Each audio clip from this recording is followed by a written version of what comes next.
Nurse Vyx'ara had seen plenty of weird things during her 3 cycles working at the Galactic Medical Hub.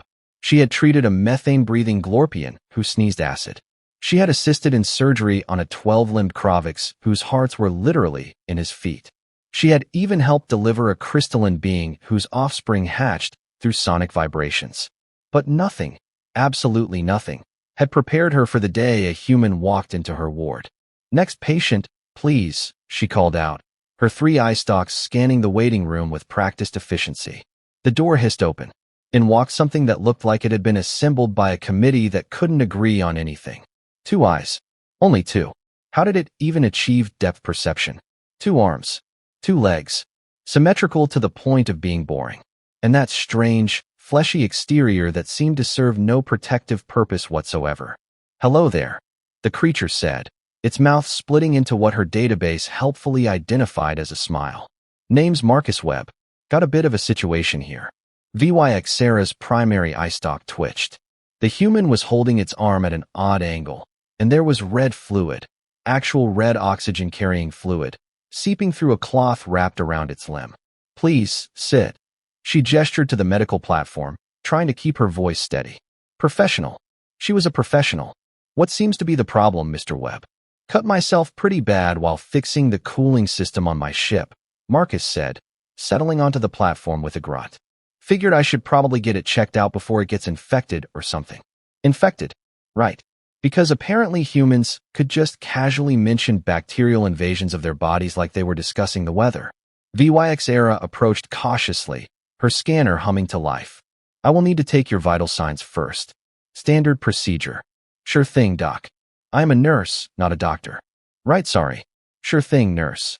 She aimed the scanner at him, and the device immediately began chirping in confusion. That was odd. Scanners did not chirp in confusion. They scanned. That was literally their entire purpose. She checked the readout, and her secondary eye stalk went completely rigid. "The scanner must be malfunctioning," she muttered, smacking it twice against her palm. A classic repair technique that worked exactly never, but desperation made fools of everyone. "Something wrong?"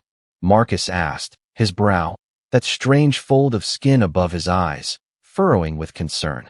"It says your internal temperature is 37.2 degrees Celsius. She looked at him, waiting for him to laugh, to tell her this was some elaborate prank that humans played on unsuspecting alien medical staff.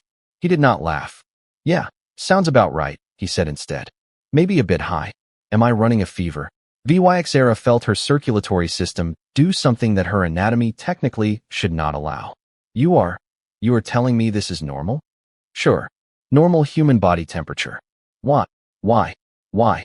The creature was asking why as if he were not casually admitting to being a walking thermal hazard. "Because," Vyx'ara said slowly, her voice climbing an octave with each word, "that is approximately the temperature of boiling water on 70% of known habitable worlds. That is the temperature at which most biological compounds begin to denature. That is the temperature at which I would literally die." Marcus blinked. Just blinked. Like this was mildly interesting information. "Huh," he said. "That's neat. So what's your normal temperature?" 15 degrees Celsius, she replied automatically, still staring at the scanner as if it might suddenly make sense. "Wow, that's cold. Do you guys have to wear jackets all the time or something?" "Jackets." The human was concerned about outerwear while running hot enough to brew thermal beverages inside his own body. Vyx'ara set down the scanner with trembling appendages. She needed to confirm this. Needed to be absolutely certain before she did something dramatic like faint or call security or both. "Mr. Webb, I need you to remain very still," she said, reaching for the thermal imaging probe. This device could not be fooled. It read pure heat signatures, no electronic interference possible. She pointed it at his chest. The reading came back identical. 37.2 degrees. Her vision started to blur at the edges. "You are cooking," she whispered. "You are literally cooking yourself from the inside." "I mean, technically we do use metabolism to generate heat," Marcus offered helpfully. "It's how we regulate our temperature. Pretty handy in cold environments." Cold environments. He meant environments where normal, sane, non-suicidal organisms lived. "How?" Vyx'ara began, then stopped. Started again. "How are your proteins not denaturing?" How is your cellular structure maintaining integrity?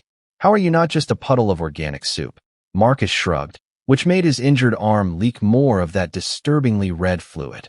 Evolution, I guess. We've got some pretty robust protein structures. Heat shock proteins.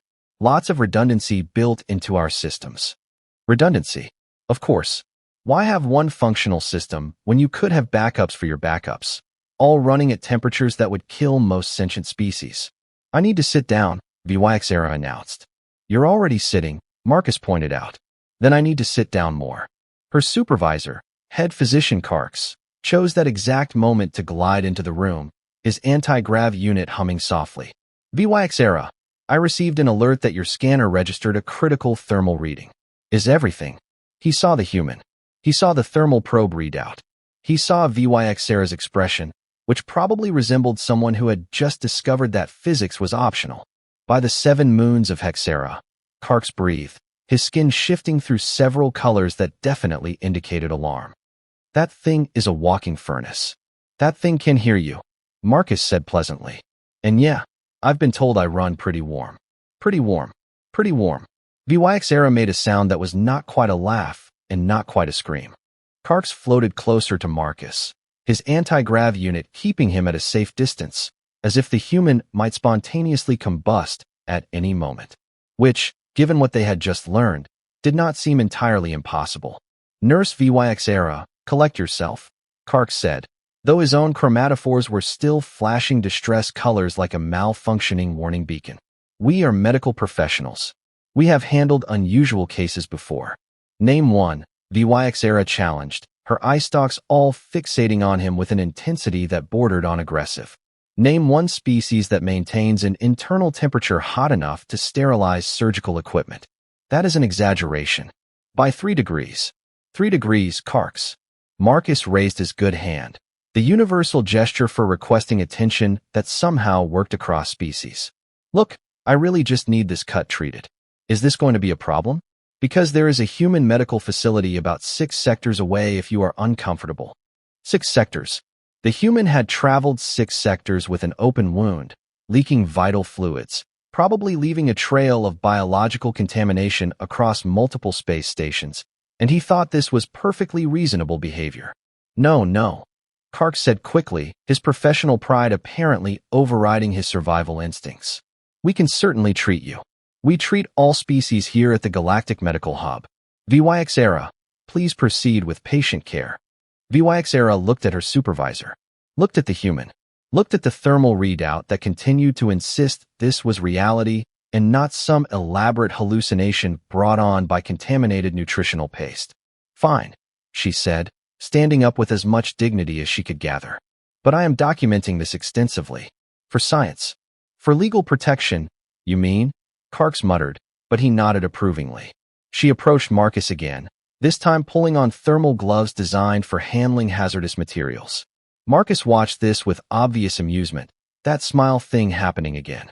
Are those really necessary? He asked. You are 37 degrees, Vyx'ara said flatly. I am 15 degrees. If I touch you directly, the thermal transfer could damage my cellular membranes. So yes, Mr. Webb, they are extremely necessary. Fair enough. You know, this explains a lot about why the Reliction ambassador kept backing away from me during the trade negotiations last month. Vyx'ara carefully unwrapped the cloth from his arm, revealing a deep laceration that was, thankfully, starting to clot. Human clotting factors. Another impossible thing to add to the growing list. This will require sealing, she said, reaching for the dermal regenerator. How is your pain tolerance? Pretty good, I think. Of course it was. Why would a species that cooked itself from the inside have any reasonable response to pain? She activated the regenerator and began working on the wound. Marcus watched with interest, not even flinching as the device knitted his flesh back together. That tickles, he commented. Tickles. The regenerator that most species described as intensely uncomfortable tickled the human. Your species is absolutely insane, Vyx'ara said, not bothering to hide her exasperation anymore. Professional courtesy had limits. We prefer resilient, Marcus replied cheerfully. Although insane is probably accurate too. You should see what we eat.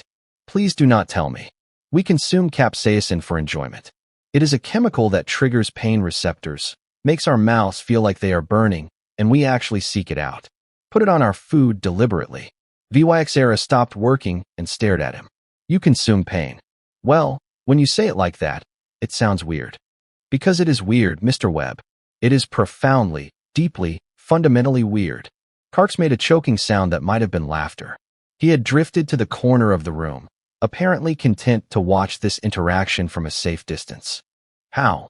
Vyx'ara continued, returning to her work with perhaps more force than strictly necessary. Did your species ever survive long enough to develop space travel? How did you not just accidentally kill yourselves through sheer thermal mismanagement? Oh, we almost did, Marcus said conversationally. Several times, actually. Nuclear weapons, climate change, that incident with the experimental reactor in 2089. But we are pretty good at last-minute saves. It is kind of our thing. Your thing is nearly destroying yourselves. Our thing is surviving anyway. Vyx'ara finished sealing the wound and stepped back, examining her work. Perfect. Professional. She was still a professional, even if her patient was a biological impossibility held together by stubbornness and thermal chaos. There, she said. You are repaired. The seal should hold for approximately 15 cycles, at which point your own healing factors will have completed the process. Try not to damage yourself further. No promises, Marcus said, flexing his arm experimentally. This is great work, though. Thanks, Nurse Vyx'ara. He stood up, and Vyx'ara realized with creeping horror that he was moving toward her, hand extended. The human handshake. She had read about this. Physical contact as a gesture of gratitude and respect. She stared at his hand like it was a live plasma grenade. Mr. Webb, I am still wearing thermal gloves because you are a walking heat hazard. Right, sorry. He lowered his hand, looking genuinely apologetic. Different customs. My bad. How do humans even greet each other without causing thermal injuries? We are all the same temperature, so it works out fine for us. Of course, an entire species of thermal anomalies, all running hot enough to denature proteins, all somehow convinced this was normal. Marcus headed for the door, then paused. Hey, if you are ever near Earth Sector, look me up. I will buy you a drink. Something cold, obviously. Obviously, Vyx'ara echoed faintly. The door closed behind him. Silence filled the medical bay. Karks floated over, his colors finally settling back to normal hues. Well, that was educational. Educational, Vyx'ara repeated. She looked down at her hands, still covered in thermal gloves. Looked at the scanner that had started this entire revelation. Looked at her supervisor, who was clearly fighting back amusement. Humans, she said slowly, carefully, with the tone of someone who had just discovered that the universe was far stranger than any educational program had prepared her for, are absolutely terrifying. Yes, Karks agreed, but at least they pay their medical bills on time. That is not comforting. It was not meant to be. Vyx'ara removed her gloves and filed the encounter report with shaking appendages. Somewhere in the galaxy, humans were going about their business, running at temperatures that should by all rights kill them, consuming pain for entertainment, and apparently thriving despite violating every reasonable biological principle. The universe, she decided, had a very twisted sense of humor. And somewhere in the station corridors, Marcus Webb was probably already finding new and creative ways to injure himself. She made a note to stock extra thermal gloves, just in case. So what did you think? Did this story surprise you? Let me know your thoughts in the comments below. If you enjoyed this sci-fi story, please hit the like button. It really helps the channel grow. And don't forget to subscribe for more mind-blowing science fiction stories every week. Turn on the notification bell so you never miss an upload. Thanks for watching, and I'll see you in the next story.